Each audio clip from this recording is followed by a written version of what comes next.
Il s'agirait d'abord de savoir qu'est-ce que c'est qu'un hippie. Un hippie, c'est un gars qui a les cheveux longs, ça va, mais un hippie, c'est un sale, un crotté, un gars qui n'a pas d'instruction, qui ne travaille pas, qui ne va pas à l'école. Là, c'est plus la même chose. Moi, je sais que je vais à l'école, je travaille en même temps. C'est juste pour les cheveux longs, il n'y a pas de problème. Alors, qu'est-ce que vous êtes si vous n'aimez pas qu'on vous appelle les hippies? On est des étudiants en vacances. Des étudiants, on n'a pas beaucoup d'argent, c'est certain. Quand on étudie toute l'année, on ne peut pas travailler pour gagner notre argent. Puis on a le droit quand même, je sais pas, moi, la Gaspésie, Percé, ici, c'est au Québec. C'est un territoire québécois. J'ai autant le droit, moi, en tant que Québécois, de venir ici qu'un Américain.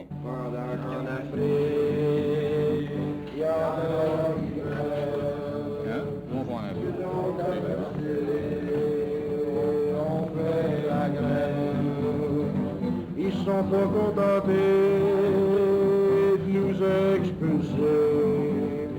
Pour finir le plat, ils nous ont arrosés. Pendant qu'en Afrique, il y en a qui crèvent, nous autres à percer, on fait la grève.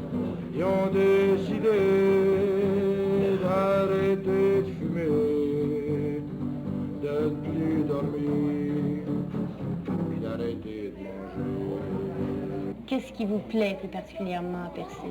Les pêcheurs. Plutôt qu'ailleurs. Les pêcheurs parce qu'eux sont francs, ils sont bons.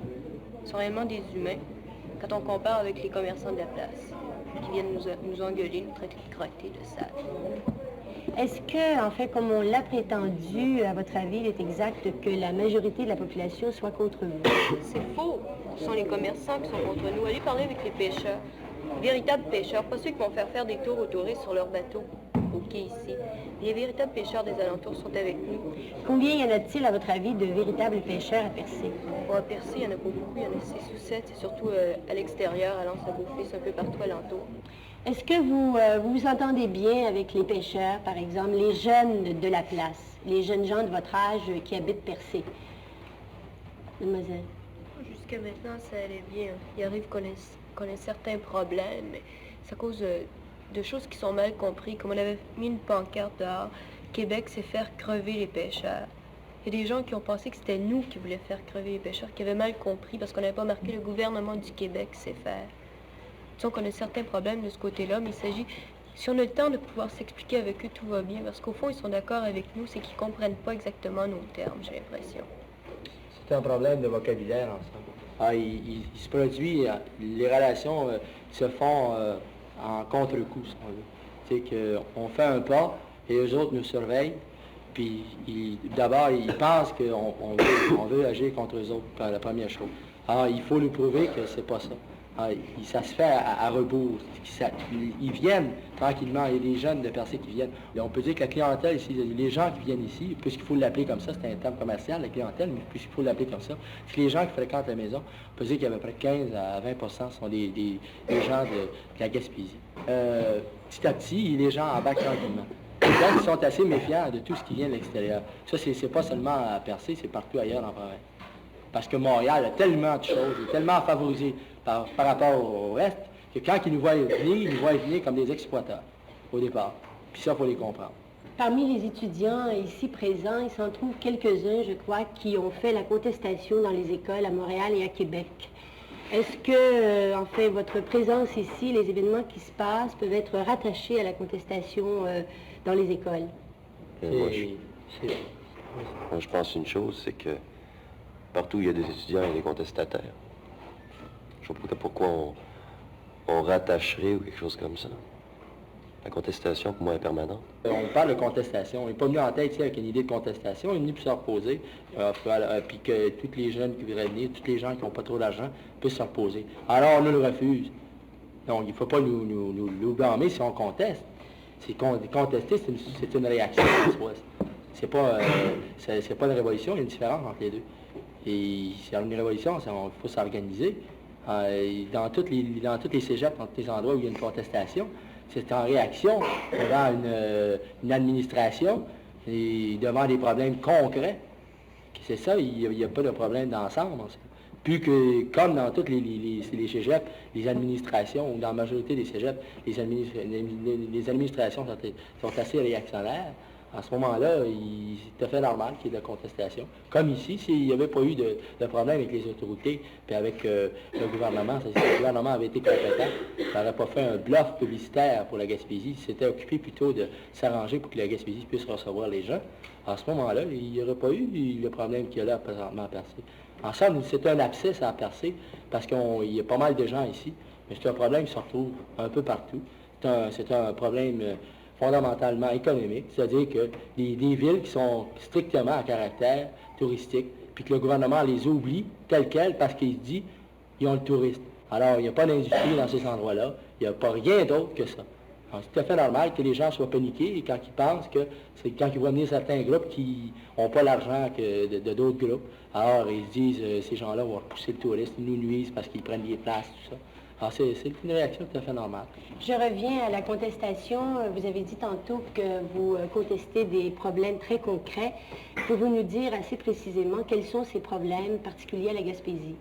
Et à la Gaspésie, d'abord, c'est le fait que les pêcheurs sont complètement oubliés, que les pêcheurs, ils gagnent 3 000 $ par année, puis ça, ils ont les bateaux à payer. Ensuite, ça, c'est le fait qu'il manque d'industrie ici, l'industrie de la pêche particulièrement. Le transport, il n'y a pas de marché. À Montréal, quand on n'entend jamais parler de poissons, de morues, de tous les poissons qui sortent ici en Gaspésie. Alors, on n'entend jamais parler. Il n'y a pas de route, puis ça rentre. Il y a un slogan ici en arrière, là, à quand la route. Alors, ça c'est les Gaspésiens, ça fait longtemps qu'ils le demandent, la route. Il n'y a pas de route, puis ça rentre. Vous en êtes rendu compte quand vous êtes rendu ici. Alors, la route est vraiment mauvaise. Ça prend 12 heures, 15 heures, puis ça rentre dans les grands centres. Alors ça, c'est vraiment un coin qui peut difficilement économiquement être rentable. Alors, la seule chose qu'on se préoccupe, la seule chose que le gouvernement se préoccupe, et par les pêcheurs unis, tout ça, c'est d'avoir acheté une coupe de chalutiers, des choses comme ça. Alors on se préoccupe de sortir le poisson de l'eau, mais ça s'arrête là. C'est beaucoup plus loin que ça, l'industrie de la pêche. Ça prend un marché, il faut pouvoir aussi, pour que le marché soit rentable, avoir des transports et tout ça, donc des routes favorables. Donc les routes, ce ne sera pas seulement pour le transport, aussi, ce sera pour les gens. Il y aura un aspect humain, mais l'aspect humain, je pense, va de pair aussi avec l'aspect économique. C'est tout ça qu'on oublie. Montréal, c'est toujours centré sur Montréal, les expos, l'expo comme tel, dans les grandes routes autour de Montréal, puis les grandes routes autour de Montréal, vers les États-Unis, des grandes routes. Alors, on sort un peu, on monte un peu au nord, on est foutu. On arrive avec une grande route à 6 voies, puis on tombe à 2 voies. C'est tôt qu'on s'en va à 100 000 au-dessus de Montréal. Tout est fait autour de Montréal. C'est ça qui... Puis nous autres, en tant que pas mal de gens ici qui viennent de Montréal, c'est l'injustice qu'on a trouvée flagrante. Il y a un type qui m'a donné comme exemple, on discutait ici avec les jeunes de Percé qui sont venus nous rencontrer. Et puis, il m'expliquait que les pêcheurs, quand ils sortaient leurs poissons de l'eau, ils leur donnaient 3 à 4 sous de la livre. Et puis qu'il n'y avait pas d'usine à Percé pour arranger le poisson. Maintenant, ils prenaient le poisson ici, ils l'envoyaient dans le bout de Chandler, je ne sais pas exactement si c'est à Chandler. Puis là, ils l'arrangeaient en filet. Mais quand ils revenaient par-ci, le poisson n'était plus à 3-4 sous la livre, il était à 45 sous la livre. Ces gens-là ont prétendu que vous chassiez le tourisme de Percé. Est-ce que selon vous, il s'agit plus particulièrement du tourisme américain qui est assez important à Percé? Bien, moi, je considère que c'est complètement faux parce que seulement que ce matin, je suis allé sur le quai rencontrer un capitaine de bateau et pour 3 gens qui désiraient aller à la pêche. Puis j'ai jamais vu ça, tous les bateaux sont remplis ce matin. Ils sont bien pleins, puis il n'y a plus de place pour personne. On a réussi à trouver 3 places. Habituellement, un bateau qui contient 10 passagers, là, ils en ont accepté 12. À part de ça, si on regarde dans tous les grands centres touristiques du monde, que ce soit à Saint-Tropez, que ce soit en Californie, que ce soit à Wildwood ou n'importe où à travers le monde, il y a toujours des jeunes qui n'ont pas plus d'argent que nous. Et même, il y a certains endroits où ils font leur attrait touristique avec les jeunes.